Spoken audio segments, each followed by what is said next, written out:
मी या ठिकाणी उभा आहे। पुन्हा आलेल्या महायुती सरकारचे हे पहिलंच हिवाळी अधिवेशन आहे। मी आपल्या सर्वांचं मनापासून स्वागत करतो आणि सगळ्यांना शुभेच्छा देतो। राज्यपालांच्या अभिभाषणावर चर्चा करताना सन्माननीय सदस्य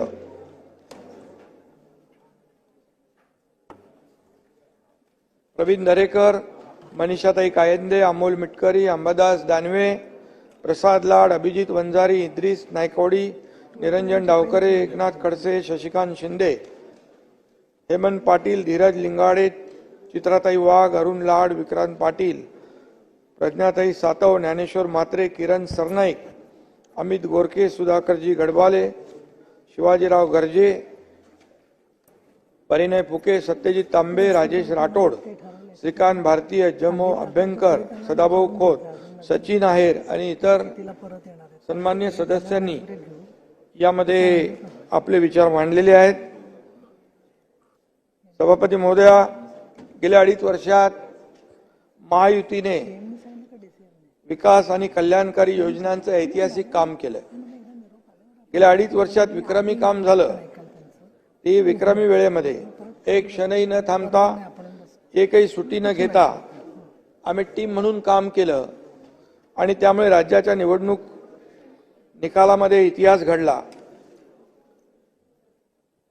आमच्या सरकारनं सभापती महोदया 24/7 काम केलं आणि त्यामुळे महाराष्ट्राचं गाडं आधी घसरलं होतं ते रुळावर आणलं।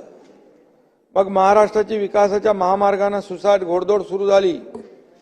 2.5 वर्ष आम्ही एक टीम म्हणून काम केलं, त्यामुळेच आमचं सरकार हे जनतेचं लाडकं सरकार देखील ठरलं। एवढं ऐतिहासिक मॅन्डेट त्यामुळे जनतेने आम्हाला दिलं। हिंदुहृदय सम्राट बाळासाहेबांच्या विचारांचं सोनं गाठीला होतं, धर्मवीरांची, दिघे साहेबांची शिकवण सोबत होती आणि म्हणून मागे न वळून बघता आम्ही विकासाचं काम केलं। महायुती सरकारची आता नवी इनिंग सुरू झालेली आहे। जनतेच्या विश्वासामुळे आमची जबाबदारी आणखी वाढली आहे। आता अधिक गतिमान आणि लोकाभिमुख कारभाराचं वचन आम्ही दिलेलं आहे आणि त्याचबरोबर निवडणुकीत देखील विरोधकांना चारी मुंड्या नाही, ते जाऊ दे, आता राजकीय भाषण नाहीये, म्हणजे ते मतदारांनी आसमान दाखवलं। 2.5 वर्ष त्यांनी आम्हाला शिव्याशाप दिले, आरोप केले आणि 2.5 वर्ष वाया घालवली। कावळ्याच्या शापाने गाय मरत नाही हे सिद्धही झालं। पण विरोधकांची अवस्था गिरे तो भी टांग ऊपर अशीच राहिली आहे। जनतेने विरोधी पक्षांवर एक प्रकारे बहिष्कार टाकलाय। त्यांना सगळं कळतंय पण वळत नाही। सगळ्यांच्या बाबतीत नाही बोलत मी। आणि एकाकडून त्यांनी आता तरी खरं म्हणजे रडगाणं थांबवायला पाहिजे आणि गेल्या 2.5 वर्ष रडगाणं सुरू होतं। आता रडगाणं थांबवा। जो 2.5 वर्षाचा विकास झाला, आता पुढे विकास करतोय। आमच्या सोबत रडगाणं थांबून विकासाचं गाणं गा आणि या राज्याच्या विकासामध्ये आपण सहभागी व्हा, अशा प्रकारची भूमिका आपली घेतली पाहिजे। लोकांची काही घेणं देणं नाही, हे वारंवार सिद्ध झालेलं आहे। लोकसभा आणि विधानसभेच्या निवडणुकात फरक काय असा प्रश्न विचारला जातोय। त्याचं उत्तर एकच आहे, सत्यमेव जयते। फेक नरेटिव्ह वर काम पॉझिटिव्ह ने त्याला उत्तर दिलेलं आहे आणि विजय मिळवलेला आहे। मुख्यमंत्री म्हणून काम करताना माझं धोरण गतिमान विकास हेच होतं। माझ्या सोबत देवेंद्रजी होते, अजितदादा होते आणि आम्ही एक टीम म्हणून काम केलं। आम्ही कोणालाही छोटा मोठा समजलो नाही। आम्ही मिळेल ते काम केलं। प्रत्येकाने राज्यभर ज्या योजना आहेत त्या पोहोचवल्या। शासन आपल्या दारी असेल असे अनेक उपक्रम आम्ही केले आणि अतिशय आम्ही पक्षभेद बघितला नाही, द्वेषाला कधी थारा दिला नाही। कुणाचाही तिरस्कार केला नाही, आरोपाला आरोपाने उत्तर दिलं नाही, आरोपाला कामाने उत्तर दिलं. हे मी नेहमी सांगायचो, आरोपाला मी आरोपाने उत्तर देणार नाही, कामाने उत्तर देईन.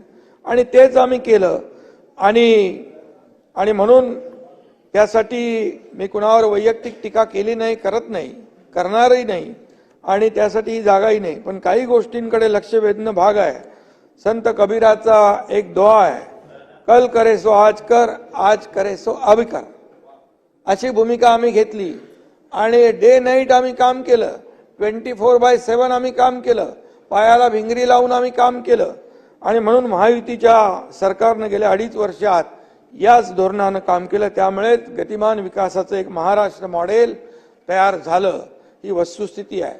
तुम्ही ती विरोधी पक्ष म्हणून तुम्हाला पटली तरी मान्य करणार नाही, हा भाग सोडा. परंतु त्या आधी काय चित्र होतं जरा आठवा.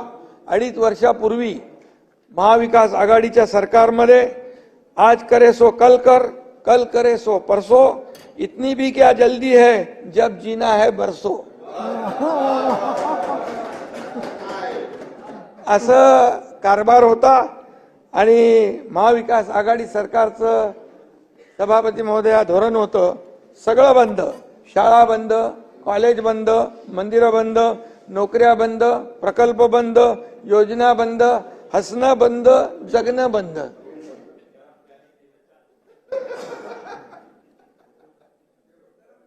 खोटं बोला पण रेटून बोला.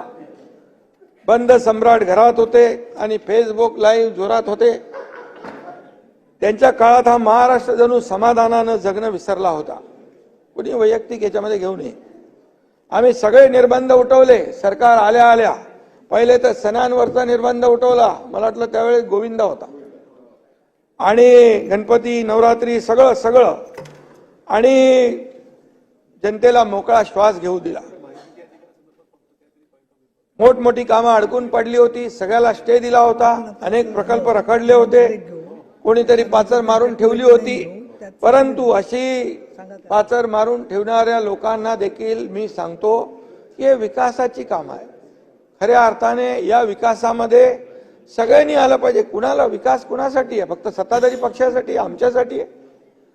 सर्वसामान्य लोकांसाठी ही विकासाची गंगा आम्ही आणत होतो. आणि म्हणून लोकांनी निवडणुकीमध्ये या कामाची पोचपावती आम्हाला दिली. आणि खऱ्या अर्थाने 2.5 वर्षापूर्वी राज्यात त्याचमुळे सत्ता पालट झाला आणि आम्ही जनतेच्या मनातलं सरकार आम्ही आणलं. खरं म्हणजे 2019लाच जनतेच्या मनातलं सरकार पाहिजे होतं, परंतु दुर्दैवाने ते सरकार स्थापन झालं नाही. त्याच्यामध्ये मी जाऊ इच्छित नाही. परंतु सर्वसामान्य लोकांना हवं असलेलं सरकार आम्ही 2022 मध्ये आणलं. त्यानंतर प्रत्येक पावलावर टीका झाली, शिवाशाप झाल्या, घटनाबाह्य सरकार म्हणून आमच्यावर टीका झाली. मी मुख्यमंत्री होतो, मलाही घटनाबाह्य म्हटलं गेलं. तोच घटनाबाह्य मुख्यमंत्री जनतेच्या न्यायालयामध्ये जिंकला आणि या निवडणुकीमध्ये प्रचंड असा विजय प्राप्त झाला. या ठिकाणी मी नम्रपणे नमूद करू इच्छितो.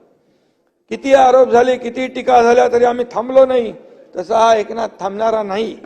हा एकनाथ शिंदे रडणारा नाही तर लढणारा आहे. बाळासाहेबांच्या भूमिका घेऊन आम्ही त्यांचे विचार घेऊन पुढे चाललेलो आहे. आणि त्यामुळे आमचे सर्व सहकारी देखील लढणारे आहेत. आमचे दोन्ही सहकारी, दोन्ही उपमुख्यमंत्री आणि आमचे सगळे सर्व सहकारी लढणारे आहेत. प्रसंगी वेळ प्रसंगी त्या ठिकाणी स्वतः शेतकऱ्यांच्या बांधावर गेले. जिथं जिथं आपत्ती आली, संकट आलं, तिथं पोहोचले, लोकांचे अश्रू पुसण्याचं काम केलं. आणि म्हणून आता आम्ही एकटा नाही आहे. देवेंद्रजी एकटे नाही आहेत किंवा अजितदादा असतील किंवा हे असतील. आता आमच्या बरोबर कोट्यावधी लाडक्या बहिणी आहेत. 2,34,00,000 आणि लाडके भाऊ आहेत, लाडके शेतकरी आहेत. आणि म्हणून महाराष्ट्राचा हा लाडका भाऊ शरीरात रक्ताचा शेवटचा थेंब असेपर्यंत लोकांच्या सेवेत राहणार आणि आम्ही लोकांची सेवा करत राहणार. हा एक शब्द आहे. आम्हाला घटनाबाह्य सरकार म्हणणारे निवडणूक आयोगाकडे हरले, विधिमंडळात हरले, सर्वोच्च न्यायालयात हरले, जनतेच्या न्यायालयात म्हणाले आम्ही जनतेच्या न्यायालयात जाऊ. जनतेच्या न्यायालयात गेले, तिथंही जनतेने त्यांना हरवलं.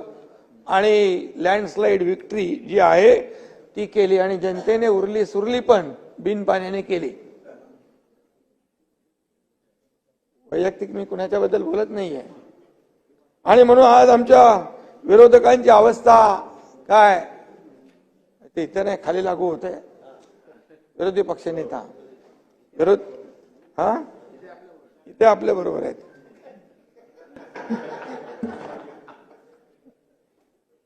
जाऊ द्या, विरोधी पक्षनेत्याचा मुद्दा मी काढत नाही.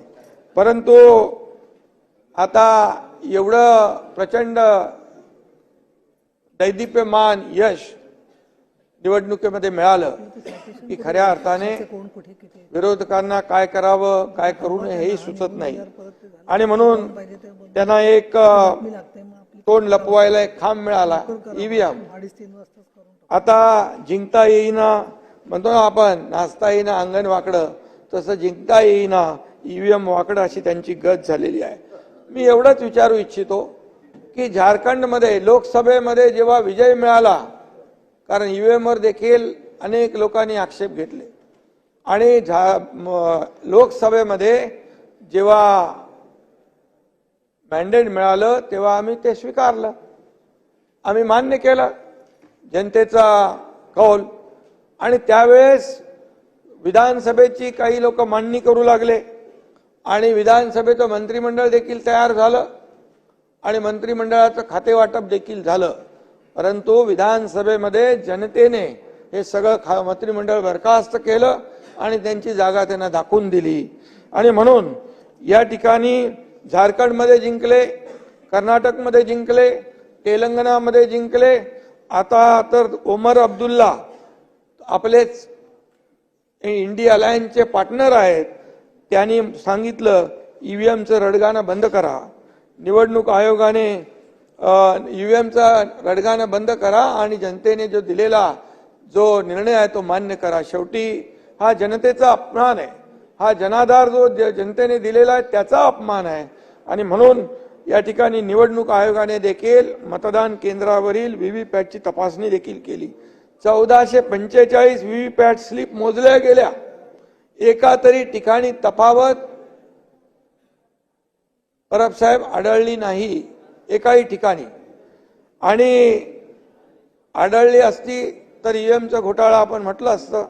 आणि म्हणून पराभवाचं खापर फोडायला कोणीतरी हवं, म्हणून या ठिकाणी ईव्हीएमचा घोटाळा, ईव्हीएमचं आंदोलन या ठिकाणी सुरू आहे.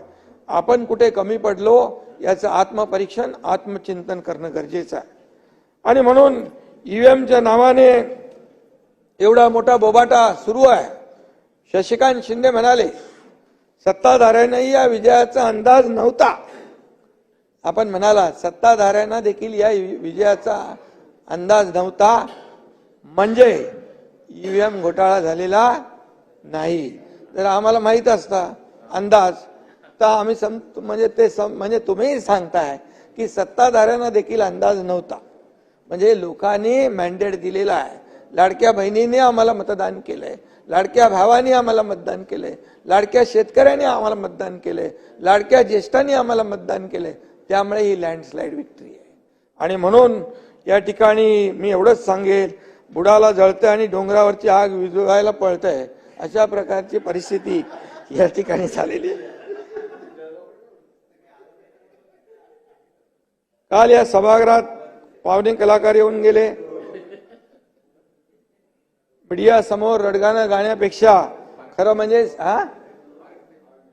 सभागृहामध्ये येऊन बोललं पाहिजे, सभागृहामध्ये येऊन बाजू मांडली पाहिजे असं मला वाटतं. परंतु काही लोक फक्त पार्ट टाइम म्हणून या सभागृहाचा वापर करतात. मी जास्ती काही बोलत नाही, कारण मला टीका करण्याची सवय नाही. शेवटी मी आतापर्यंतच्या माझ्या राजकीय जीवनामध्ये, आयुष्यामध्ये मी कधी कमरेखालची टीका केली नाही. कधी मी म्हणजे मनाला वाईट वाटेल अशा प्रकारची टीका केली नाही.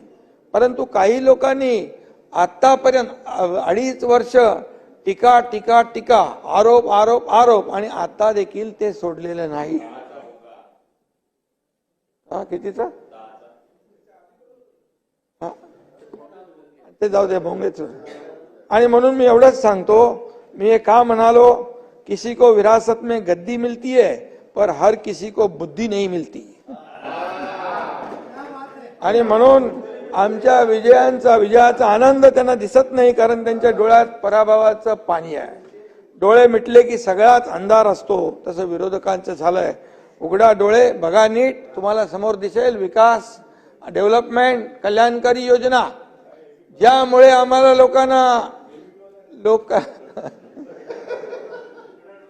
तुम्हालाही महाराष्ट्रातल्या जनतेचा जल्लोष दिसला असता.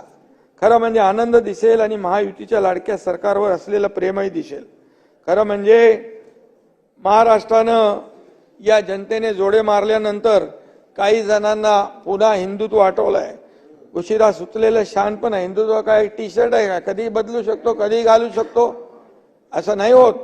आणि म्हणून हौस से जाती हो बूंद से नहीं आती, हे लक्षात ठेवा. मी उलट म्हणतोय, बूंद से जाती हो हौस से, पण आता हौस से गई है तो बूंद से कैसे आएगी. त्यामुळे मी मुद्दाम या ठिकाणी म्हणत नाहीये, जे आहे वस्तुस्थिती सांग. बऱ्याच लोकांना कळलं नाही तुम्ही काय विनोदानी म्हटले आणि काय उपहासानी म्हटलंय, त्यामुळे स्पष्ट सांगा. हौस से गई वो बूंद से नहीं आती, समझने वाले को इशारा काफी आहे. आणि वैयक्तिक कोणी घ्यायची गरज नाही. खरं म्हणजे मी खाली सभागृहामध्ये भाषण का, ते आमचे देवेंद्रजी गेले तिकडे. आणि म्हणून परिस्थिती जी आहे या निवडणुकीची, ती मी आपल्याला सांगतोय.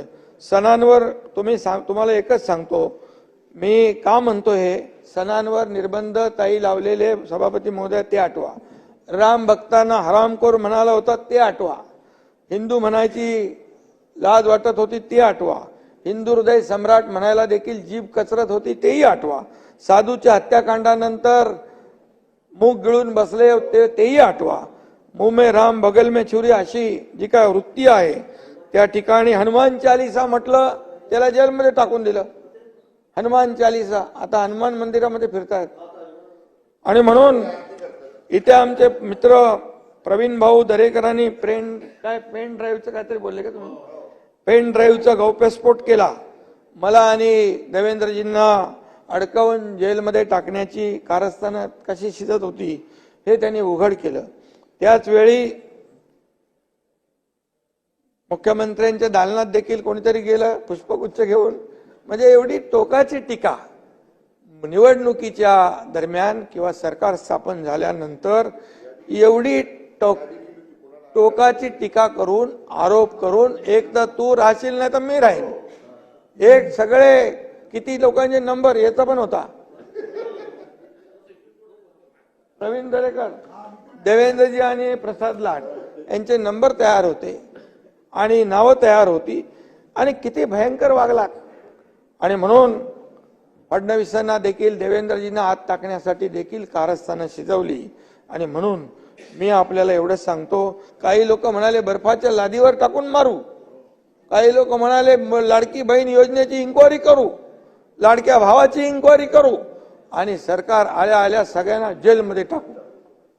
मी तर सांगितलं, लाडक्या बहिणींसाठी एकदा काही 100 वेळा एकनाथ शिंदे जेलमध्ये जायला तयार आहे.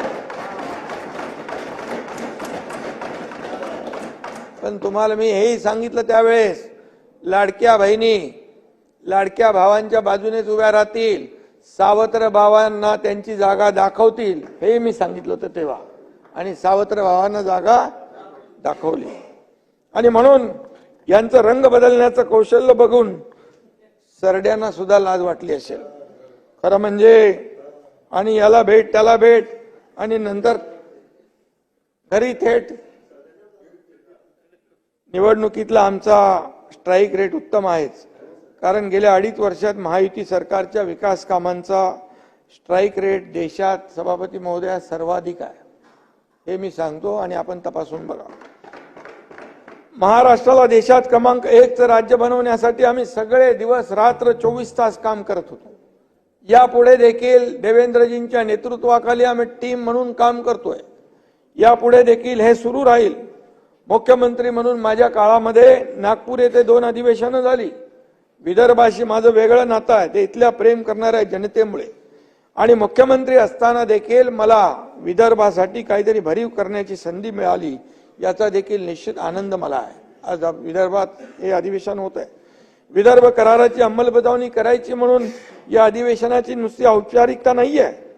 गेल्या दोन्ही अधिवेशनामध्ये आम्ही विदर्भाच्या विकासासाठी ठोस पावलं उचलली आणि त्यांचे चांगले परिणाम देखील दिसू लागलेत.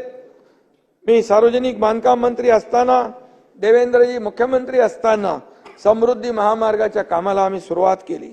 त्याचा शेवटचा टप्पा देखील आता लवकर पूर्ण होतोय. योगायोगाचा भाग म्हणजे देवेंद्रजीच आता मुख्यमंत्री आहेत आणि म्हणून समृद्धी महामार्ग हा आपण गोंदिया, भंडारा, गडचिरोली पर्यंत पुढे नेतोय. विदर्भातल्या 5 लाख शेतकऱ्यांना धान उत्पादनासाठी हेक्टरी 15,000 रुपये बोनसची घोषणा मी जेव्हा मुख्यमंत्री पहिल्यांदा झालो तेव्हा हिवाळी अधिवेशनात इथं केली आणि त्यानंतर बोनसची दुसऱ्या वेळेला आपण रक्कम वाढवून 20,000 रुपये केली. 20,000 रुपये केली. भंडाऱ्याच्या गोसेखुर्द धरणाच्या बॅकवॉटर वर जागतिक दर्जाचा पर्यटन, जलपर्यटन प्रकल्प सुरू होतोय. वैनगंगा, नळगंगा नदी जोड प्रकल्प मार्गी लावायचा आहे. विदर्भ लॉजिस्टिक हब म्हणून डेव्हलप करायचा आहे. विदर्भ मराठवाड्यातील औद्योगिक विकासाला चालना देण्यासाठी सभापती महोदया 70,000 कोटींच्या प्रकल्पांना मान्यता दिली आहे. विदर्भात अधिवेशन आहे आणि म्हणून काही सदस्यांनी विदर्भातल्या कामांच्या बद्दल प्रश्न उपस्थित केले होते. खरं म्हणजे विदर्भ आणि मराठवाडा जो आहे, मराठवाडा वॉटर ग्रीड देवेंद्रजींच्या काळात सुरू झाला. नंतर महाविकास आघाडी सरकारने बंद केला. तो वासनात गुंडाळला. जलयुक्त शिवार योजना देवेंद्रजींच्या काळात सुरू होती. अतिशय चांगली योजना शेतकऱ्यांच्या दृष्टीने. ती महाविकास आघाडीच्या काळामध्ये बंद झाली. आम्ही ती सुरू केली. खरं म्हणजे शेतकऱ्यांना दिलासा देणारी ही योजना आहे आणि म्हणून त्याचबरोबर सुरजागड येथे 2 नवीन प्रकल्प त्या काळात मुख्यमंत्री असताना सुरू झाले.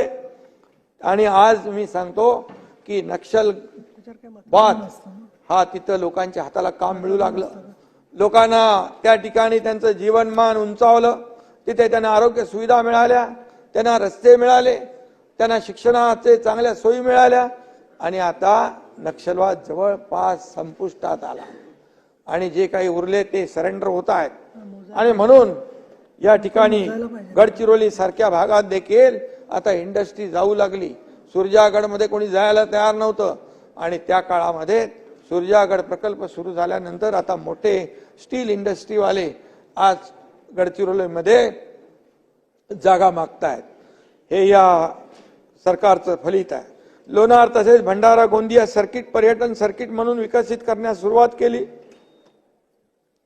सभापती महोदया, गेल्या 2.5 वर्षात आम्ही 86 कॅबिनेट बैठका घेतल्या आणि 850 महत्वाचे निर्णय घेतले.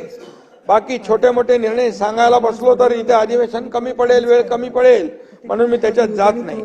महायुती सरकारने लाडक्या बहिणी, लाडके भाऊ, लाडके शेतकरी यांच्या कल्याणासाठी काम केलं.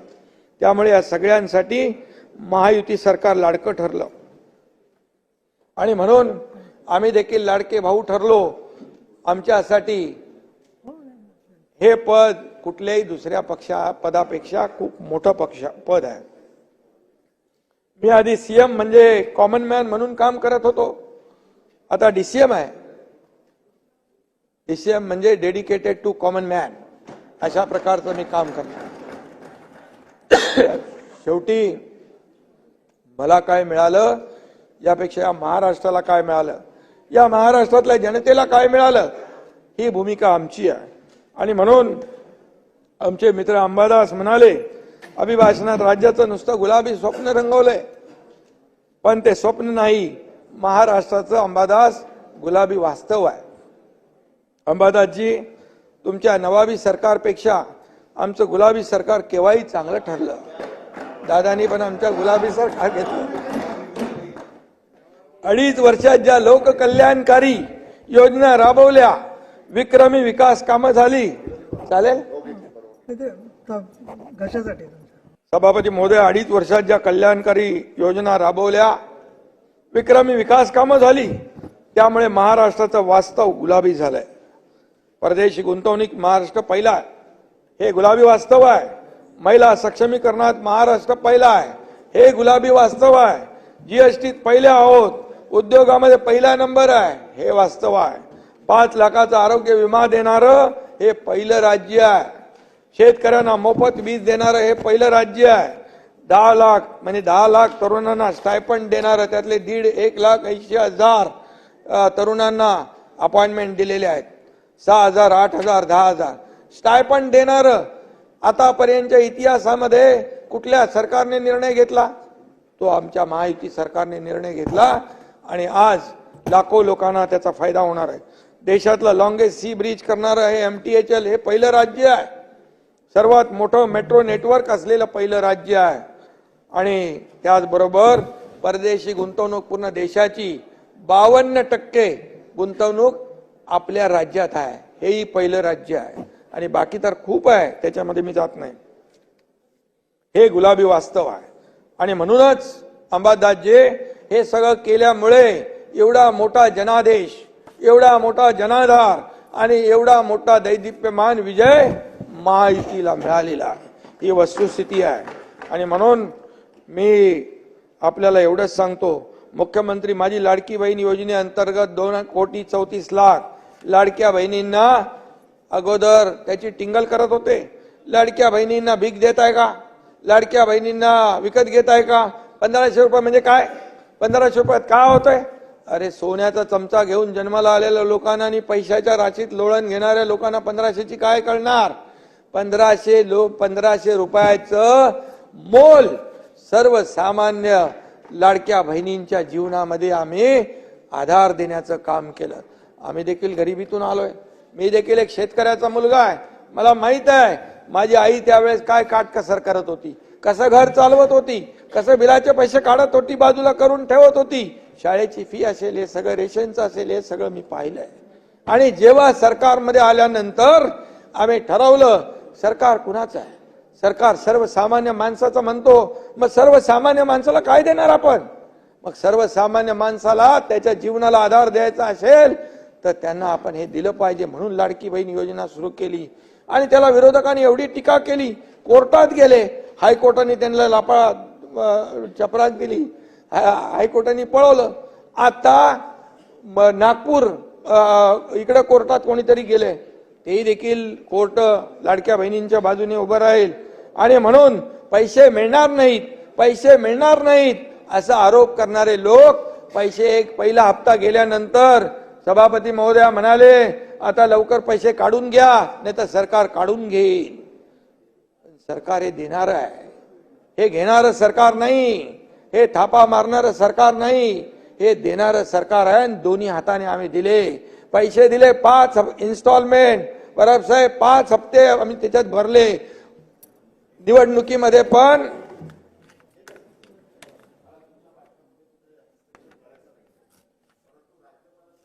जे असतं ते राज्यपाल पुढच्या वर्षात आम्ही काय योजना करणार आहोत ते सांगतो. मागचं तुम्ही केलं त्याच्यामुळे तुम्ही तिथे परत आलात, त्याच्याबद्दल काही वाद नाही.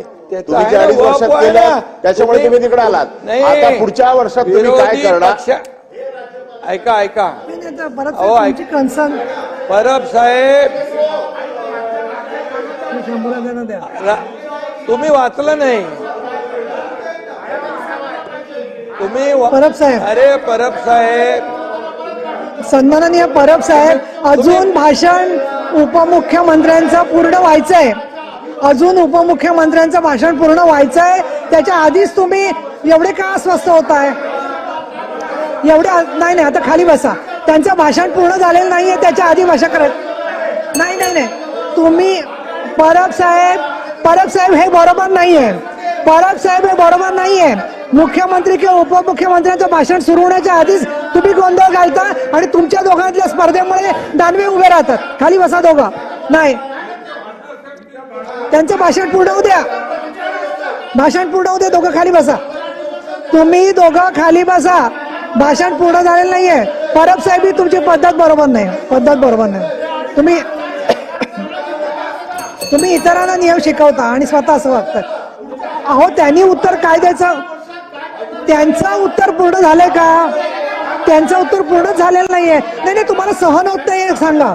त्यांचं उत्तर पूर्ण होऊ द्या ना, त्याच्यानंतर बोला ना तुम्ही. त्यांचं उत्तर पूर्ण होऊ द्या. खाली बसा. उत्तर पूर्ण झालेपर्यंत तुमची हे बघा परब साहेब, तुमची उत्तरं परत मिळाल्याशिवाय गोंगाट करायचं आहे का ऐकायचं नाहीये हे बरोबर नाहीये तुमचं. उपमुख्यमंत्र्यांचं भाषण पूर्ण झालं नाही अजून, त्याच्या आधीच तुम्ही आरडाओरडा करताय, कुठली पद्धत आहे? बरोबर नाहीये. नाही नाही नाही नाही नाही उपमुख्यमंत्रीमध्ये तुम्ही भाषण सुरू करा. हे असं नाही चालणार, असं चालणार नाही. हम करे सो कायदा इथे तुमच्या घरामधली बैठक चालली नाहीये. खाली बसा, बसा खाली बस. मी आता तुम्हाला अहो 10 वेळा गोड बोलून सांगितलं तरी तुम्ही खेकसल्यासारखे बोलताय. आणि दानवे साहेब तुम्ही पण समजून घ्या, त्यांचं भाषण पूर्ण झालंय का? त्यांचं भाषण पूर्ण होण्याच्या आधीच तुम्ही आक्षेप करता काय हो? काही जण वेगवेगळ्या पद्धतीने कशी राजकीय भाषण करत होते त्याच्यावरती आपण त्यांचं भाषण पूर्ण होई पण वाट पाहिली पाहिजे. त्याच्या आधीच तुम्ही सगळे सुरू करताय. नाही, त्यांचं भाषण पूर्ण होऊ द्या ना. त्यांचं भाषण पूर्ण होऊ द्या, त्यांचं भाषण पूर्ण होऊ द्या. त्याच्याशिवाय तुम्ही असा दंगा करायचा नाही. राईट टू रिप्लाय नंतर आधी त्यांचं भाषण पूर्ण होऊ द्या. तुम्ही भाषण न ऐकता शेरेबाजी करताय, ते बरोबर नाहीये. आणि दानवे साहेब तुम्ही त्यांच्या मागे वाहून जाऊ नका. खाली बसा प्लीज. नाही, उपमुख्यमंत्री महोदय भाषण करा. आपण तुम्ही उपमुख्यमंत्री महोदय भाषण करतायत. परब साहेब दादागिरी चालली आहे तुमची. सभागृहात दादागिरी चालली आहे. नियम तुम्हाला माहिती आहे, तरी सुद्धा तुम्ही परत परत बोलताय. खाली बसा, खाली बसा. परब साहेब सहन होत नाहीये. मातोश्रीला दाखवण्यासाठी सगळं करताय. खाली बसा, चला बसा बसा. खाली बसा, वेळ दिसताय. खाली बसा. सभापती महोदया, परब साहेब एवढं मनाला लावून घेऊ नका. ऐका ऐका नाही नाही ऐका याच्यामध्ये विरोधी पक्षाच्या लोकांनी सरकारच्या 2.5 वर्षाच्या कारभारावर टीका केलेली आहे. आता मला काय केलं ते सांगायला नको. आणि टीका केली, म्हणाले काहीच केलं नाही. हे अभिभाषण चुकीचं आहे. या अभिभाषणाचा आणि सरकारच्या कामाचा काही अर्थोनार्थी संबंध नाही, असं नाही. आणि म्हणून त्याचं उत्तर गुलाबराव पाटील साहेब त्यांना पाटील साहेब आणि सत्ताधारी पक्षाचे सदस्य लक्षात ठेवा. पाटील साहेब आणि सत्ताधारी पक्षाचे सदस्य लक्षात ठेवा. त्यांना साहेबांचं भाषण डिस्टर्ब करायचंय. साहेबांचं भाषण डिस्टर्ब करायचंय. त्यांना असं वाटतं की त्यांचे तुम्ही खाली बसा. हे पहा, मी असं वाचलं की एक नेते म्हणाले की छगन भुजबळ एकटे असताना सभागृह डोक्यावर घेत होते म्हणून त्यांचा अयशस्वी प्रयत्न चाललाय. तुम्ही पेशन्स ठेवा. आणि म्हणून पेशन्स ठेवा. आपण तुम्हाला जनतेने मॅन्डेट दिलेलं आहे. आता काय त्यांच्याकडे काय नाही आहे. त्यामुळे एकच आहे सभापती महोदया, भाषण ऐकायचं पेशन्स एकच मी सांगतो की ज्या सदस्यांनी 2.5 वर्षाचं काम, एवढं आम्ही मरमर काम केलं, एवढं प्रकल्प आम्ही राबवले, कल्याणकारी योजना आम्ही राबवल्या, जनतेच्या मनामध्ये आमचं सरकार गेलं म्हणून आम्हाला एवढं मतदान झालं. आता तुम्ही ते मान्य करायच्या ऐवजी 2.5 वर्षात नाही. अरे बाबा, अरे 2.5 कुठे जायचंय का? आणि म्हणून हे बघा 2.5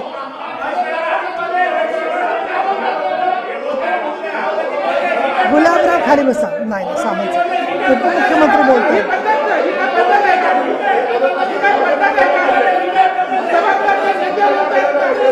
हे पहा, उपमुख्यमंत्री बोलतायत, तुम्ही खाली बसा. तुम्ही हे बोलणं बरोबर नाहीये. खाली बसा. तुम्ही खाली बसा. सगळे विरोधी पक्ष सत्ताधारी सगळ्यांनी खाली बसा. आणि म्हणून तुम्ही खाली बसा. सगळे खाली बसा. तुम्ही खाली बसा. ही कुठली पद्धत झाली? हे अंबादास बसना. तुम्ही खाली बसा. तुम्ही बोलत राहा. यांचे या बाजूचे बाईक बंद असतं काय. खाली बस.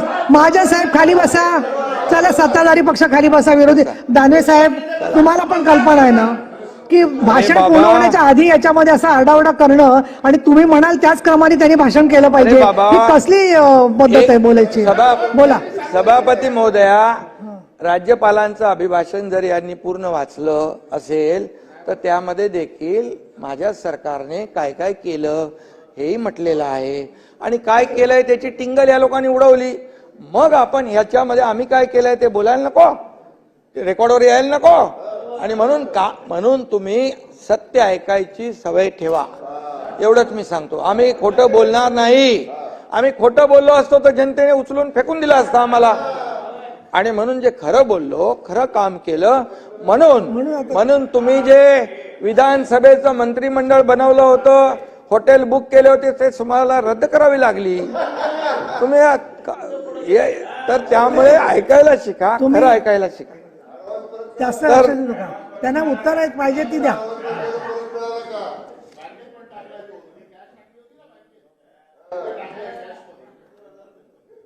भूक लागली आहे का? आणि किती ओरडतायत. आपण जेवण लंच ब्रेक घेणार आहे आता. शांत राहा जरा. आणि खरं म्हणजे ते आता काय जे मी बोलतोय ते खरं तुम्ही त्यांच्याकडे बघून बोलू नका. तुमच्याकडे तुम्ही माझ्याकडे बघून बोला, कारण त्यांच्याकडे बघून बोला की त्याला आश्वस्त आणि होते. बघा, कारण काही गोष्टी आणि पटतात नियम पण नाही. 58 सभापती महोदया आता हा विषय चाललाय का? मी म्हटलं अंबादासकडे बघून बोला, हेमंतकडे बघून सभापती बोला. महोदया, नियम 58 मध्ये स्पष्टपणे नमूद आहे, राज्यपालांचे जे अभिभाषणात ज्याचा उल्लेख आहे त्याचा आपण त्याच्यावर बोलू शकतो. आता बघा, परिच्छेद 12 मध्ये मुख्यमंत्री माझी लाडकी बहीण योजना उल्लेख आहे त्यांचा. आता लाडक्या बहिणीबद्दल बोलू नको का? ते तर विरोध केला या लोकांनी, कोर्टात गेले आणि बंद करा म्हणाले. आता तुम्ही परत जखमांवरची साल्टी काढताय. पुढे चला पुढच्या मुद्द्यानं. खरं आहे ना. तुम्ही कसं आहे, मी बघा सभापती महोदया, तुम्ही मला सांगा, हे विरोधी पक्ष पण सगळे जे आहेत, हा एकनाथ शिंदे 2.5 वर्ष पायाला भिंगरी लावून फिरून काम केलं की नाही? चला आपल्या मनाला विचारा. चला अंबादास बोला. नको बोला. शिंदे साहेब, हे शशिकांत शिंदे, तुम्ही छातीवर आटवून सांगा. तुम्हाला मी समजूतदार समजते. खाली बसा.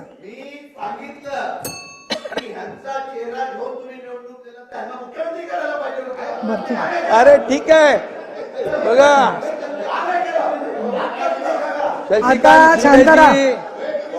शशिकांत शिंदेजी, तुम्हाला मी सांगतो, मी आपल्याला सांगतो, मी परत एकदा सांगतो, हा एकनाथ शिंदे मला काय मिळालं यापेक्षा महाराष्ट्रातल्या जनतेला काय मिळालं हे बघणार आहे.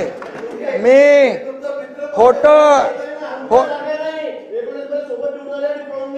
महाजन साहेब खाली बसा. अरे बाबा, आणि हे बघा, तुम्ही पूर्ण करा बसा. शिंदे साहेब, परब साहेब खाली बसा. शशिकांत शिंदे खाली बसा. चला खाली बसा. परब साहेब सारखं. अनिल परब खाली बसा.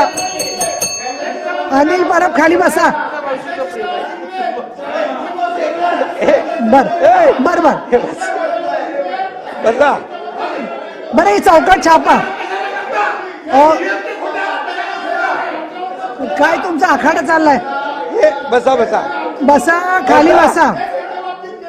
हा, बघा. नाही ते परब आता महोदया, परब साहेब जरा वेगळा मुद्दा. परब साहेब तुमचा जो मुद्दा आहे ना, परब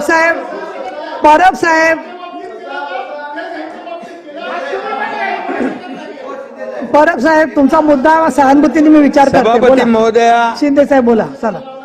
अरे बाबा, ऐका. तुम्हाला आता कळलं, आम्ही त्याला ओळखतो.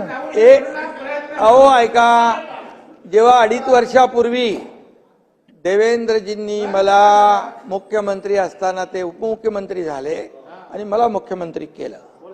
अरे यावेळेस माझी बारी होती. तुम्ही त्यांच्याकडे त्यांना मी बनवलं, बोला तुम्ही बना, मी उपमुख्यमंत्री म्हणून तुमच्या पाठीशी खंबीरपणे उभा आहे. आणि हे मला कळतंय. आम्ही टीम म्हणून काम केलं. अरे शंभूराज आणि माझ्या सभापती महोदया, मैफल चालू बसा शांत. आम्ही बाळासाहेबांची काय शिकवण होती? अरे बाबा, आपल्याला काय मिळाले यापेक्षा जनतेला काय मिळणार आहे हे बघ. आणि म्हणून या ठिकाणी मी ही भूमिका घेतली. आणि सभापती महोदया, ते किती काय बोलले असते तरी ते पुतना मावशीचं प्रेम आहे हे किती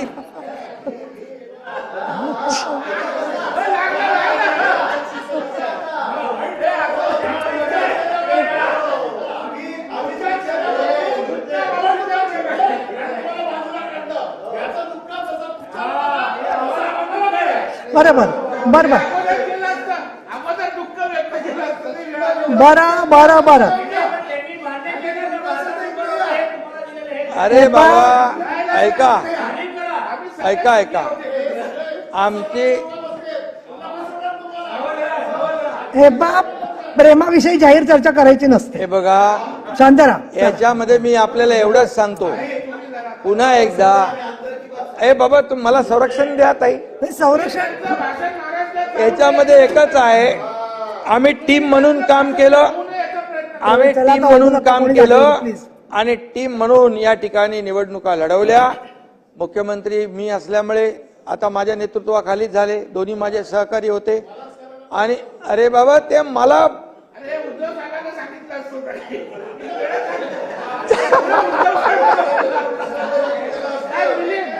नाही रे आणि म्हणून पदापेक्षा कुठल्याही पदापेक्षा मी आपल्याला सांगतो सभापती महोदया कुठल्याही पदापेक्षा या महाराष्ट्रातल्या करोडो लाडक्या बहिणींचा लाडका भाऊ मी झालो हे पद माझ्यात सगळ्यात मोठं आहे. हे पद सगळ्यात मोठं आहे माझ्यासाठी आणि त्यामुळे आता उत्तरदायित्व आमचं वाढलंय जबाबदारी वाढलेली आहे आणि म्हणून आम्ही लाडक्या बहिणींना निवडणुकीमध्ये नोव्हेंबरमध्ये आचारसंहिता लागेल. ऑक्टोबरमध्ये लागली ना ऑक्टोबरमध्ये आचारसंहिता लागेल आणि पुन्हा विरोधी पक्ष तुम्ही लोक बोलत नाही तुमचं कोणावर वैयक्तिक घेऊ नका व्यक्तिशा निवडणुकीच्या आचारसंहितेमध्ये ही योजना बंद करा म्हणून निवडणूक आयोगाकडे तक्रार करतील आणि त्याचा असा बबरा करतील की ही योजना बंद झाली म्हणून आम्ही सभापती महोदय ऑक्टोबरमध्येच नोव्हेंबरचे पण पैसे देऊन टाकले.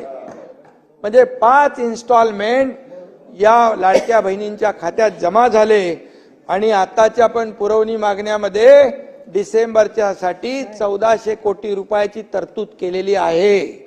त्यामुळे ही योजना बंद होणार नाही. माझ्या एकाही पात्र लाडक्या बहिणीच्या खात्यात जाणारे पैसे बंद होणार नाहीत. हा त्यांच्या लाडक्या भावाचा शब्द आहे ना शब्द आहे कसा बसायची वेळ आली ओरडून. आणि म्हणून लाडकी बहीण या ठिकाणी लाडक्या बहिणींनी देखील सावत्र भावानं बरोबर ओळखलं आणि देणारे कोण थापा मारणारे कोण हे ओळखलं आणि या निवडणुकीमध्ये वन साइड त्यांनी महायुतीच्या पदरामध्ये मतांचा वर्षाव केला. आणि म्हणून मी तुम्ही शशिकांतजी तुम्ही लाडक्या बहिणींच्या बाबतीत बोलले लाडक्या बहिणींनी घाबरून मतं घेतली त्यांची. घाबरून मतदान कोण करत नाही. आतमध्ये जातो तेव्हा तो एकटाच असतो त्याचाच अधिकार असतो. आम्ही लाडक्या बहिणींना प्रेमाने जिंकलेला आहे आणि प्रेमाने त्यांनी मतदान केलेलं आहे ही वस्तुस्थिती आहे. आणि म्हणून विरोधकांना देखील खोडे घालणाऱ्यांना जोडे दाखवून मतदान आम्हाला केलं. नाव घ्या म्हणजे तिकडे नाही बोलत मी नाव घ्या म्हणजे शांत राहतील. तुम्ही उल्लेख केला त्याचं उत्तर दिलं की मग त्यांना बरोबर उल्लेख केला ना मी. आणि म्हणून उत्तर मुख्यमंत्री अन्नपूर्णा योजना आम्ही देखील सुरू केली त्याचाही उल्लेख आहे. 89 लाख कुटुंबांना वर्षातून 3 सिलेंडर मिळणार मोफत. कधी मिळाले होते कोणी दिले होते कधी कुठली योजना होती. या योजना आम्ही केल्या. मुख्यमंत्री लेक लाडकी योजना केली 34,000 लाडक्या लेकींना त्याचा फायदा झाला. 3.5 लाखापेक्षा जास्त मुलींना मोफत व्यावसायिक शिक्षण योजनेचा लाभ घेतला. सभापती महोदया म्हणजे जसं आदरणीय प्रधानमंत्री नरेंद्र मोदीजी यांनी महिलांना आत्मसन्मान आत्मनिर्भर करण्याचा विडा उचलला तिथे जनधन योजना उज्ज्वला योजना बेटी बचाव बेटी पढाव ड्रोन दीदी लखपती दीदी अशा योजना केल्या केंद्राने. तशाच योजना देखील आम्ही महिला बचत गट सक्षम केले आणि महिलांना आत्मनिर्भर करण्यावर भर दिला. आणि आमच्या महाराष्ट्रातल्या भगिनी देखील लखपती झाल्या पाहिजे हे धोरण आम्ही ठेवलं आणि म्हणून एवढा मोठा विजय आम्हाला मिळालेला आहे. मुख्यमंत्री युवा प्रशिक्षण योजना मगाशी कोणीतरी सांगितलं, मला वाटतं युवा प्रशिक्षण योजनेच्या बाबतीमध्ये आपला तांबे आणि त्याच्यामध्ये देखील आम्ही 1.5 लाख लाडक्या भावांना त्याचा फायदा झाला. आज राज्यात 1.5 कोटी ज्येष्ठ नागरिक आहेत, त्यांच्यासाठी मुख्यमंत्री वयश्री योजना सुरू केली आणि 123 कोटींचं अनुदान वाटप केलं. नुसते योजना नाही केल्या, योजना केल्या नाही तर त्याची अंमलबजावणी केली आणि म्हणून त्याचा ज्येष्ठ 4.25 लाख ज्येष्ठांना त्याचा लाभ झाला. मुख्यमंत्री तीर्थदर्शन योजना त्याची खिल्ली उडवली. बोले काय फक्त योजनांची वर्षाव चालू आहे, बाता मारतात. या ठिकाणी आतापर्यंत मला माहित नव्हतं, मला सांगितलं गेलं की कोल्हापूर मधून एक ट्रेन जाणार आहे अयोध्येला, तिथं VC वरून उद्घाटन करायचं आहे इलेक्शन पूर्वी. आणि अशा योजना ज्या केलेल्या त्याची अंमलबजावणी झाली. विशेष रेल्वेने छत्रपती संभाजीनगर, कोल्हापूर, इतर 9 शहरातून तीर्थयात्रा सुरू झाली आणि 6,000पेक्षा जास्त ज्येष्ठांनी याचा लाभ घेतला. एसटी मध्ये नागरिकांना देखील प्रवास आम्ही मोफत केला. खेड्यापाड्यातले लाखो लोक याचा फायदा घेऊ लागले. 7 लाख नवीन बचत गट स्थापना करून त्याचा रिव्हॉल्विंग फंड 15,000 होता. सभापती महोदया तो 30,000 आपण केला. 1.25 लाख सेल्फ हेल्प ग्रुपची स्थापना केली. 12,80,000 महिला त्याच्यामध्ये आहेत. या योजना ज्या केलेल्या आहेत, जे तुम्ही म्हणालात की काय केलं सरकारने, फक्त तोंडाला पानं पुसली, एवढ्या योजना आम्ही राज्यात 13,11,000 महिला लखपती दिदी झाल्यात. त्यांची संख्या 50 लाखावर न्यायची आहे. हे टार्गेट आमचं आहे, हे टार्गेट पुढचं आहे आणि म्हणून ते आम्ही नक्की अचीव करणार. लाडक्या बहिणींना सक्षम करणारे असे असंख्य निर्णय आम्ही घेतले आणि म्हणूनच या निवडणुकीतला विजय हा आमच्या लाडक्या बहिणींचा विजय आहे असं मी मुद्दाम नम्रपणे या ठिकाणी सांगतो. आणि म्हणून बहिणींना आणखी सक्षम करण्याचा निर्णय जो आहे देवेंद्रजींच्या नेतृत्वाखाली आमचं सरकार घेईल याची गॅरंटी मी देतो, याची खात्री मी देतो. आणि म्हणून बहिणीप्रमाणे सरकार बळीराजाचं आहे. शेतकरी हा तर अन्नदाता आहे, शेतकरी आपला मायबाप आहे आणि त्यांना देखील समर्थ करण्याचा, सक्षम करण्याचा अजेंडा या सरकारचा आहे. गेली 2.5 वर्ष आम्ही शेतकऱ्यांच्या मागे पूर्णपणे ताकदीने उभे राहिलो. मुख्यमंत्री बळीराजा संजीवनी योजनेतून जवळपास 45 लाख शेतकऱ्यांना 7,781 कोटी रुपये माफ केले. 7.5 3 horse power, 4 HP, 5 HP, 7.5 HP पर्यंत झिरो बिल. आता झिरो बिल गेले लोकांना पोहोचले आणि म्हणून अंबादासजी संभाजीनगरला पण पोहोचले झिरो बिल. आणि त्यामुळे या ठिकाणी सरकारने केलेलं कामाचं याचं फलित आहे. आणि म्हणून कापूस सोयाबीन उत्पादक शेतकऱ्यांना हेक्टरी 5,000 रुपये आपण अर्थसहाय्य दिलं. काही लोक म्हणाले काही पैसे दिले नाही, 2 हेक्टर पर्यंत आपण 5-5 हजार रुपये दिले. आणि हेही देखील शेतकऱ्यांच्या त्यांना काही मदतीचा हात मिळावा म्हणून शेतीपूरक व्यवसायासाठी आपण प्रोत्साहन दिलं शेतकऱ्यांना. विदर्भ आणि मराठवाड्यात 19 जिल्ह्यात दुग्ध विकासाला प्रोत्साहन देणारा प्रकल्प उभारण्याचा निर्णय आम्ही घेतला. दूध उत्पादकांना लिटर मागे 7 रुपयांचं अनुदान देऊन हा व्यवसाय जगवला. हे देखील आपण केलेलं आहे. आज मला सांगायला आनंद वाटतो की गेल्या 2.5 वर्षात सुमारे 45,000 कोटींपेक्षा जास्त निधी शेतीसाठी, शेतकऱ्यांसाठी आपण दिला. आतापर्यंतच्या इतिहासामध्ये आकडेवारी काढून बघा, कृषी विभागाची आतापर्यंतच्या आकडेवारीमध्ये 45,000 कोटी 2.5 वर्षात तुम्हाला कधीच दिसणार नाही. आणि मग ही वस्तुस्थिती आहे. आणि म्हणून या ठिकाणी कृषी, सहकार, पणन, पशुसंवर्धन, दुग्ध विकास, अन्न नागरी पुरवठा अशा सगळ्या विभागाच्या योजना आम्ही शेतकऱ्यांसाठी केल्या. शेतकऱ्यांना 16,000 कोटीपेक्षा जास्त नुकसान भरपाई आम्ही दिली. 1 रुपयात पीक विमा देणारं कुठलं सरकार आहे? 1 रुपयात पीक विमा योजना देणारं हे आपलं महाराष्ट्र सरकार आहे. त्याचबरोबर 12,000 रुपये त्यांना वर्षाला मिळतात. 6,000 रुपये प्रधानमंत्री देतात. कुठल्या सरकारने 6,000 रुपये आपले टाकले? आपल्या सरकारने 6,000 रुपये आणखी टाकले. 12,000 रुपये त्यांना वर्षाला शेतकऱ्यांना मिळू लागले. आणि म्हणून याचबरोबर काजू, संत्री, हळद अशा उत्पादनांवर प्रक्रिया केंद्र आपण सुरू केली. विविध शेतमालांच्या मूल्य साखळ्या विकसित करून शेतकऱ्याला आम्ही मजबूत करतोय, शेतकऱ्याला सक्षम करतोय. शेतकऱ्याला वाऱ्यावर आम्ही सोडणार नाही. शेतकऱ्याला मागेल त्याला शेततळ, मागेल त्याला सोलर पंप, ही योजना आपण सुरू केलेली आहे. दिवसा वीज देण्याचा प्रयत्न देखील आपल्या सरकारचा आहे. आणि म्हणून शेतकऱ्याला कधी वाऱ्यावर सोडलं नाही, तोंडाला पानं पुसली नाहीत. बळीराजाच्या प्रगतीसाठी हे सरकार कटिबद्ध होतं आणि आताही पुढे पण कटिबद्ध राहील.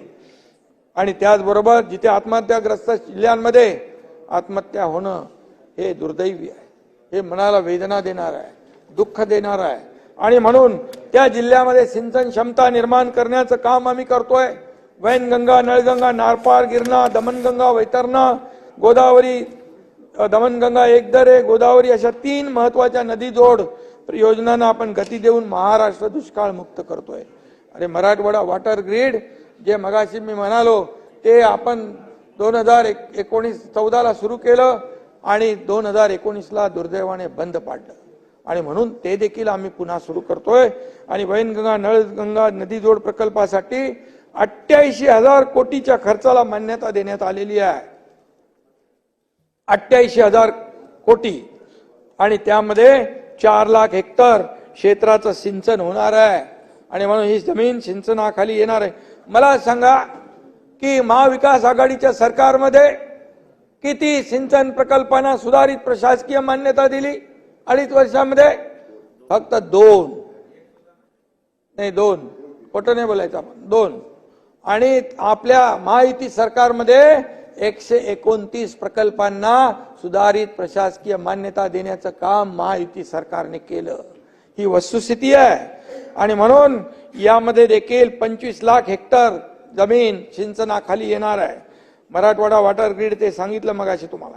आणि म्हणून मराठवाड्याची दुष्काळवाडा ही ओळख जी आहे ही पुसून टाकण्याचं काम महायुती सरकार या पुढच्या काळामध्ये केल्याशिवाय राहणार नाही.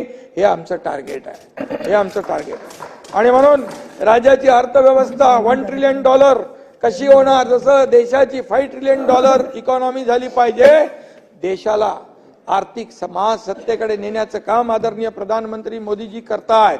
आणि म्हणून आपला सहभाग $1 ट्रिलियन आपला आहे.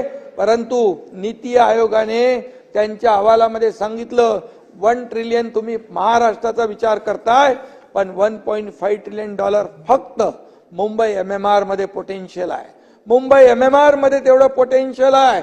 आणि म्हणून हे महाराष्ट्रामध्ये जे आपलं इन्फ्रास्ट्रक्चर आहे, जे आपलं पोटेन्शियल आहे, जी कनेक्टिव्हिटी आहे, या सगळ्या गोष्टींमुळे महाराष्ट्र आज इंडस्ट्री फ्रेंडली स्टेट झालेला आहे. लोक इकडे उद्योग घेऊन येऊ लागलेत. आणि म्हणून ही राज्याची जी अर्थव्यवस्था आहे $1 ट्रिलियन करण्याचं हे देखील आज काही लोक सांगत होते हे दिवा स्वप्न आहे. मला वाटतं अंबादासजी बोलले वाटतं $1 ट्रिलियन तुम्ही काहीतरी 1000 बिलियन काय बोलले, पण $1 ट्रिलियन हे दिवा स्वप्न नाही. तुम्हाला मी सांगतो ही वस्तुस्थिती आहे. $1.5 ट्रिलियन फक्त मुंबई MMR मध्ये आजची होऊ शकते. ही वस्तुस्थिती आहे. खोटं बोलून काय कुठं जाणार? आपण एक दुसऱ्याला समोरासमोर भेटायचं आहे. परंतु हा एकनाथ शिंदे कधी खोटं बोलत नाही. जे बोलतो ते करून दाखवतो. आणि म्हणून 2.5 वर्षामध्ये ज्या योजना आम्ही बोललो त्या केल्या आणि त्या लोकांना मिळाल्या. शासन आपल्या दारीमध्ये लोक म्हणाले काय शासन आपल्या दारी, काय शासन आपल्या दारी. 5 कोटी लोकांनी त्याचा फायदा घेतला. बाळासाहेब सांगायचे कार्यकर्ता घरात नाही लोकांच्या दारात शोभून दिसतो. त्याप्रमाणे आम्ही लोकांच्या दारात गेलो आणि 5 कोटी लोकांना त्याचा फायदा मिळाला. आणि म्हणून ही बघा तुम्हाला सांगतो. आणि म्हणून या गेल्या 2.5 वर्षात महाराष्ट्र हे देशात सर्वाधिक थेट परकीय गुंतवणुकीत प्रथम क्रमांकाचं राज्य झालेलं आहे. 2.5 वर्षात मागच्या कर्नाटक आणि गुजरात पुढे गेलं होतं. पुन्हा महायुतीच्या सरकारमध्ये पुन्हा आपण पहिल्या नंबरला आणलं. आणि म्हणून याचा अभिमान तुम्हालाही पाहिजे. शेवटी महाराष्ट्र आपलं राज्य आहे. सत्ताधारी असू दे, विरोधी पक्ष असू दे, पण शेवटी राज्य आपलं आहे. आणि राज्य आपलं पुढे गेलं पाहिजे याची ही भावना प्रत्येकाची, तुमची असली पाहिजे, आमची असली पाहिजे. शेवटी सत्ताधारी आणि विरोधी पक्ष देखील असला पाहिजे. विरोधी पक्षाने जिथं सरकार कुठे चुकेल, कुठे त्रुटी राहील, नक्की तुम्ही सूचना करा, नक्की तुम्ही त्याच्यावर आक्षेप घ्या. परंतु जे चांगलं काम जेव्हा सरकार करत असतं तेव्हा आपण चांगल्याला चांगलं म्हणण्याची आपल्याला सवय असली पाहिजे, तेवढ्या मोठं मन असलं पाहिजे. आणि म्हणून आज मगाशी सांगितलं मी 52% गुंतवणूक आपल्या महाराष्ट्रात झाली आहे. रोजगार निर्मितीमध्ये देखील महाराष्ट्र नंबर 1 ला आहे. आज आपण 10 लाख नोकऱ्यांचं टार्गेट ठेवलं. आज जर्मनी सारख्या देशामध्ये देखील जे काही विविध सेक्टरमध्ये मनुष्यबळ पाहिजे त्यांच्याबरोबर आपल्या सरकारने एमओयू केलाय. 4 लाख लोकांचा एमओयू केलाय, त्यातले 10,000 लोक आता कामाला मागितलेले आहेत. त्यामुळे हे देखील आपल्याला सांगतो मी, नीती आयोगाचं मगाशी मी आपल्याला सांगितलेलं आहे. आणि म्हणून MMR क्षेत्राला जागतिक आर्थिक केंद्र बनवण्यासाठी आपण सुरुवात केलेली आहे. त्याच्यामध्ये आपले योगदान आवश्यक आहे. विरोधी पक्ष म्हणून आपल्यालाही वॉइस आहे, आपल्यालाही सजेशन करण्याचा अधिकार आहे. आणि म्हणून आदरणीय मोदीजींनी मुंबईला ग्लोबल फिनटेक कॅपिटल करण्याचा निर्धार केला आहे. आणि म्हणून या मुंबईला देखील, या महाराष्ट्र हे देशाचा ग्रोथ इंजिन आहे. आणि म्हणून एक पॉवर हाऊस हे मुंबई झालं पाहिजे, महाराष्ट्र झालं पाहिजे, देशाला एक मार्गदर्शक ठरलं पाहिजे. महाराष्ट्र अशा प्रकारची भूमिका केंद्राने घेतली आहे. आणि म्हणून यामध्ये आपण जे पुढे जातोय याची माहिती मी या ठिकाणी देतोय. आम्ही मंत्रालयात बसून न काम करता राज्यभर फिरून जाऊ तिथं आमचं मंत्रालय, अशा भावनेतून आम्ही काम केलं. काल कोणीतरी म्हणालं या ठिकाणी 2-3 मुख्यमंत्र्यांची नावं घेतली आणि म्हणाले एकनाथ शिंदे पण त्या ठिकाणी अर्जावर गाडीच्या बोनेटवर देखील सह्या करत होता. ही वस्तुस्थिती आहे. मी सांगतो, मुख्यमंत्री सहायता निधीमध्ये माझ्याकडे समोर अर्ज आल्या ताबडतोब पेन काढून मी सही केली. 416 कोटी रुपये दिले 2.5 वर्षात. आणि महाविकास आघाडीच्या काळात किती दिले ते तुम्हाला माहिती आहे. आणि म्हणून यामुळे जवळपास 70-80 हजार लोकांचे प्राण वाचले. आणि म्हणूनच आम्ही अगोदरचं सरकार काय काम करत होतं तेही आपल्याला माहित आहे. आणि म्हणून या आमच्या काळामध्ये मंत्रालयात लोक यायला लागले, गर्दी वाढली, लोकांची कामं होऊ लागली. आणि वर्षा निवासस्थान जे शासकीय आहे त्याच्यावर गर्दी ओसंडून व्हावू लागली. सर्वसामान्यांसाठी दरवाजे कायम उघडे केले. आणि म्हणून या ठिकाणी विश्वास लागतो. गेल्यानंतर काम होईल हा विश्वास लोकांच्या मनामध्ये निर्माण करायचं काम मोठं अवघड असतं. ते आम्ही केलं की इथे गेल्यानंतर आम्हाला न्याय मिळेल. आणि म्हणून इतक्या मोठ्या प्रमाणावर लोकांनी देखील आम्हाला साथ दिली. मुख्यमंत्री सचिवालयात सभापती महोदया 100% ई ऑफिस प्रणाली आम्ही सुरू केली. शासन आपल्या दारी सरका मगाशी सांगितलं मी, त्याला शासन आपल्या दारी याला आंतरराष्ट्रीय दर्जाचा स्कॉच पुरस्कार मिळाला आपल्या महाराष्ट्राला. शासन आपल्या दारी 5 कोटी लोकांना त्याचा लाभ मिळाल्यामुळे मराठी भाषेला अभिजात भाषेचा दर्जा आमच्या काळात मिळाला. महायुती सरकारच्या गेल्या 2.5 वर्षात मिळाला. केंद्राला देखील धन्यवाद देतो. प्रधानमंत्री महोदयांचं देखील अभिनंदन करतो. आणि म्हणून या ठिकाणी जे आम्ही केलं ते मनापासून केलं. आणि म्हणून राज्यपाल महोदयांनी देखील त्याचा उल्लेख केलाय. सर्वसामान्य नागरिकांचं जीवनमान सुधारणं, दुर्बल महिला, युवा, शेतकरी, कामगार, वंचितांच्या कल्याणासाठी काम करणं हे आमचं धोरण होतं. ही आमची भूमिका होती. आणि आज महाराष्ट्रात 10 लाख कोटींची कामं, पायाभूत सुविधांची कामं सुरू आहेत, इन्फ्रास्ट्रक्चरची कामं सुरू आहेत, सगळीकडे कामं सुरू आहेत. कोस्टल सुरू झाला, MTHL सुरू झाला, समृद्धी महामार्ग सुरू झाला. या ठिकाणी पूर्णपणे पुण्यामध्ये, नाशिकमध्ये, नागपूरमध्ये, रायगडमध्ये ज्या ठिकाणी मेट्रोची कामं सुरू आहेत आणि या ठिकाणी पायाभूत सुविधा मुंबई, MMR, पुणे, नाशिक, नागपूर शहरात 450 किलोमीटर लांबीच्या मेट्रो मार्गाचं काम सुरू आहे. आणि म्हणून आज शिरूर ते छत्रपती संभाजीनगर या नवीन ग्रीनफील्ड एक्सप्रेस हायवेला देखील मंजुरी दिली आहे. पुणे रिंग रोड, तुम्ही म्हणालात पुढचं काय, पुढे बघा काय करतोय ते. Pune ring road, Alibag Virar multimodal corridor, त्याचबरोबर मुंबई सिंधुदुर्ग ऍक्सेस कंट्रोल रस्ता हे आम्ही करतोय. सभापती महोदय, या राज्यामधून कुठल्याही कोपऱ्यातून कुठल्याही कोपऱ्यात जायचं असेल तर आता 20-20 तास लागतात, 25 तास लागतात. 6 ते 7 तास, 8 तासामध्ये कुठल्याही कोपऱ्यातून कुठल्याही कोपऱ्यात माणूस जाऊ शकतो. अशा प्रकारचं ऍक्सेस कंट्रोल ग्रीड आपण करतोय. आणि म्हणून 7,000 किलोमीटरचं त्याचा DPR तयार आहे, त्याची पुढची प्रक्रिया सुरू झालेली आहे. राज्य म्हणून या ठिकाणी मुख्यमंत्री ग्राम सडक योजनेत तुमचं 23,000 कुठं केले किलोमीटर रस्त्याची कामं तुम्ही मंजूर केलेली आहेत, ती आता सुरू होतील. मेट्रो 3 सुरू झाली. मेट्रो 3ला देखील ब्रेक टाकून ठेवला होता, तो काढला आम्ही. मेट्रो 3 सुरू झाला, 10 ते 15 लाख लोक प्रवास करतायत. मार्च एप्रिल पर्यंत मेट्रो 3 पूर्ण होईल, दुसरा टप्पा. त्यामध्ये जवळपास 25 लाख प्रवासी प्रवास करतील आणि लाखो लोकांना त्याचा फायदा होईल. रस्त्यावरची खाजगी वाहनं कमी होतील, मेट्रोचा प्रवास करतील, वाहतूक कोंडी कमी होईल, ट्रॅफिक बंद होईल, ट्रॅफिक कमी होईल आणि लोकांच्या जीवनामधले काही तास वाचतील. क्वालिटी टाइम त्यांना मिळेल ऑफिसमध्ये आणि घरच्या लोकांना देखील ते वेळ देऊ शकतील.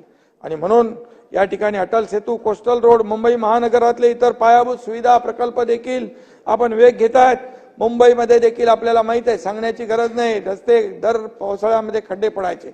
आपलं सरकार आल्यानंतर 100% रस्ते कॉन्क्रीटचे झाले पाहिजे हा निर्णय घेणारं हे सरकार आहे आपलं.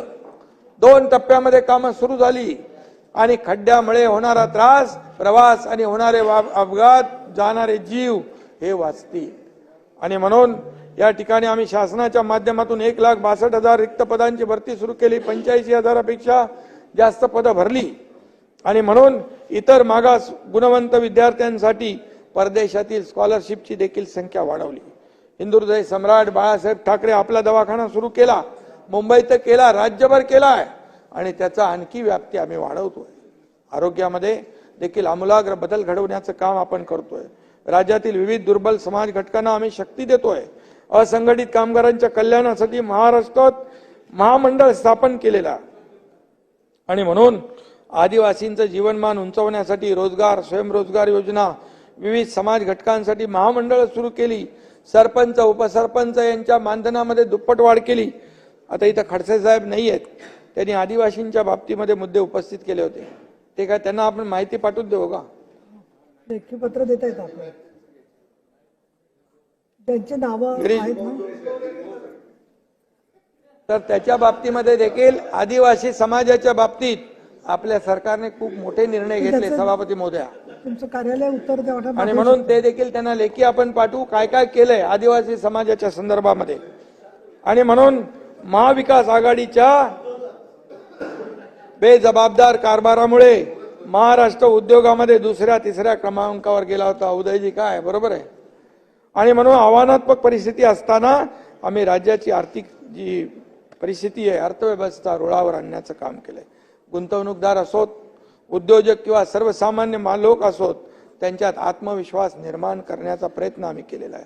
आणि म्हणून या ठिकाणी हे आम्ही यशस्वीपणे केलंय याचा देखील अभिमान आहे. आणि हे केलंय त्याला खूप कष्ट घ्यायला लागले, त्याला एफर्ट्स घ्यायला लागले, त्याला सगळं नियोजन करावं लागलं, परंतु ते आम्ही केलं आणि त्याचं फलित आज आपण पाहतोय की जनता जनार्दन जे आहे त्यांना याचा लाभ होतोय. आणि म्हणून आज देशाच्या एकूण उत्पन्नात महाराष्ट्राचा वाटा 14% आहे. जगभरातल्या उद्योग आणि गुंतवणूकदारांनी गेल्या 2 वर्षात 5 लाख कोटींच्या गुंतवणुकीचे करार केलेले आहेत. मला वाटतं 70% त्याचं एक्झिक्युशन सुरू आहे. जमिनी देणं आणि त्याप्रमाणे त्यांना परवानगी देणं हे पहिल्यांदा झालेलं आहे. विदेशी पर्यटकांची पसंती देखील महाराष्ट्राला वाढली आहे. महाराष्ट्र लॉजिस्टिक धोरण आम्ही आखलेलं आहे. आणि म्हणून या ठिकाणी या धोरणामुळे राज्यात सुमारे 5 लाख रोजगार निर्मिती होणार आहे. पुढे काय होणार आहे तेही मी सांगतोय. आणि म्हणून हे रोजगार उपलब्ध होतील. यातून सुमारे 30,573 कोटी रुपये सरकारला महसूल मिळेल. छत्रपती संभाजी नगरमध्ये टोयोटो किर्लोस्कर आलाय ना, 20,000 कोटींची गुंतवणूक करून हायब्रिड कार्स प्रोजेक्ट सुरू होतोय. बिडकीने येथे नवीन औद्योगिक परिसर सुरू झालाय. इथे सेमीकंडक्टरचा प्रोजेक्ट सुरू होतोय. विदर्भात सुरजागड मगाशी सांगितलं 22,000 कोटींचा. कोण जात होतं गडचिरोलीमध्ये? कोण विचारत होते? कुठला उद्योजक जात नव्हता.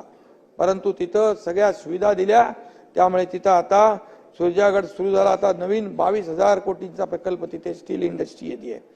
ग्रीनफील्ड इंटिग्रेटेड स्टील प्रकल्प सुरू होतोय.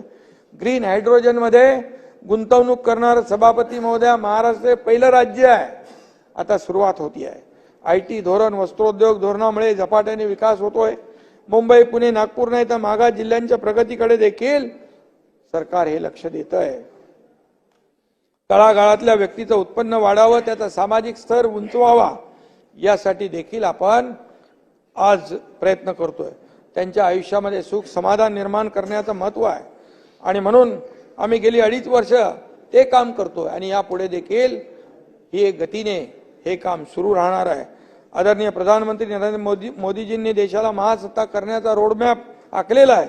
या दिशेनेच महाराष्ट्र देखील या सर्व आघाड्यांवर पहिल्या क्रमांकावरचं राज्य आपल्याला करायचं आहे आणि म्हणून विकसित भारताला, विकसित महाराष्ट्राची भक्कम जोड देण्याचं काम करायचं आहे आणि यासाठी मेहनत करायची आहे. आणि म्हणून पंतप्रधान महोदयांबरोबर या ठिकाणी सहकार क्षेत्रात, मी सांगतो सहकार क्षेत्रामध्ये जेव्हा अडचणीत सहकार विभाग आला होता, हे आपले ऊस कारखाने, साखर कारखाने, 10,000 कोटी रुपये इन्कम टॅक्स माफ करण्याचं काम केंद्रीय गृहमंत्री आणि सहकार मंत्र्यांनी केला. महाराष्ट्रासाठी कायद्यामध्ये बदल केला आणि आपल्या या साखर कारखान्यांना, म्हणजे शेतकरी जे ऊस टाकतात ते मोठ्या प्रमाणावर त्यांना वाचवण्याचं काम केलेलं आहे. नाहीतर ते शेतकऱ्यांना भरायला लागले असते.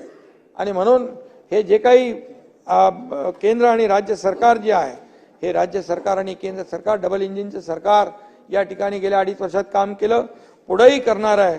आणि म्हणून या ठिकाणी जो वेग आहे तो वेग असाच राहणार आणि म्हणून सहकारातून समृद्धी हा मंत्र आम्हाला यशस्वी करायचा आहे.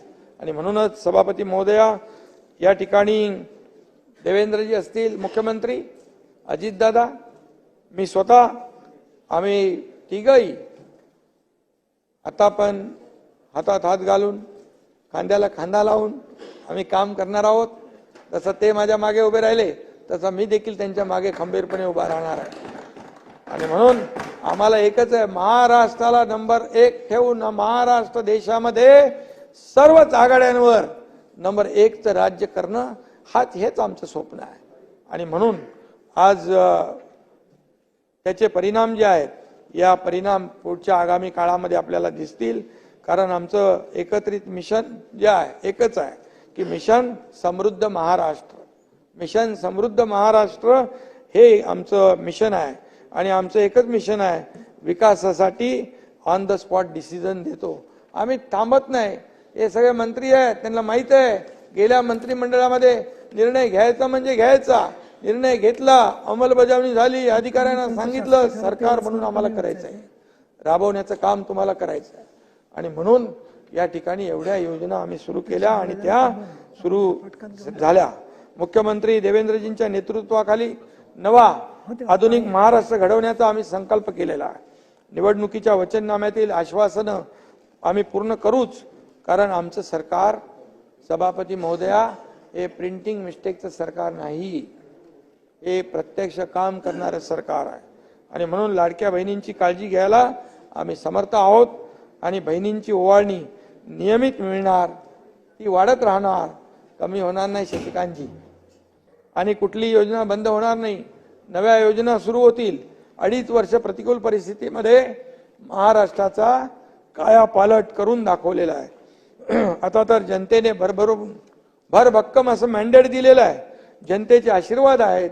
आणि म्हणून महाराष्ट्राच्या समृद्धीसाठी, प्रगतीसाठी अनुकूल काळ स्पष्ट दिसतोय आणि आम्ही दुप्पट नाही तिप्पट वेगाने महाराष्ट्राला विकास मार्गावर नेऊ. महाराष्ट्र आता थांबणार नाही. आता जनतेने आता आम्हाला भरभरून दिले, जनतेने केले काम भारी. आता आमची जबाबदारी आहे. आणि म्हणून जाता जाता आपल्याला एवढंच सांगतो की बुलंद मला काय आहे, बुलंद होते इरादे अगर, बुलंद होते इरादे अगर तो मुश्किलें आसान हो जाती है, टूट जाती है सब चट्टाने, टूट जाती है सब चट्टाने और राहें बनती जाती है. धन्यवाद. जय हिंद, जय महाराष्ट्र. आता हे पहा, याच्यावर काही राईट टू रिप्लाय नाहीये. हां, तर पण तरी माझी माननीय उपमुख्यमंत्री महोदयांना विनंती आहे की ज्या सभासदांनी जे काही मुद्दे मांडले होते तर आपल्या कार्यालयाला त्याचं आपण जे काही लेखी उत्तर दिलेलं आहे त्याचं पत्र स्वरूपाने पाठवा, जेणेकरून त्यांच्याकडे रेकॉर्डला राहील. पाठवा. कारण काय, काही लोक नाही आहेत, काहींचा उल्लेख सगळ्यांचाच होतो असं नाहीये. नोट्स तर घेत होते, कंटिन्युअस शंभूराजे देसाई होते, तुमचं कार्यालय होतं, सगळेजण होते. तर आता माझं एक छोटं सायटेशन वाचून मग हो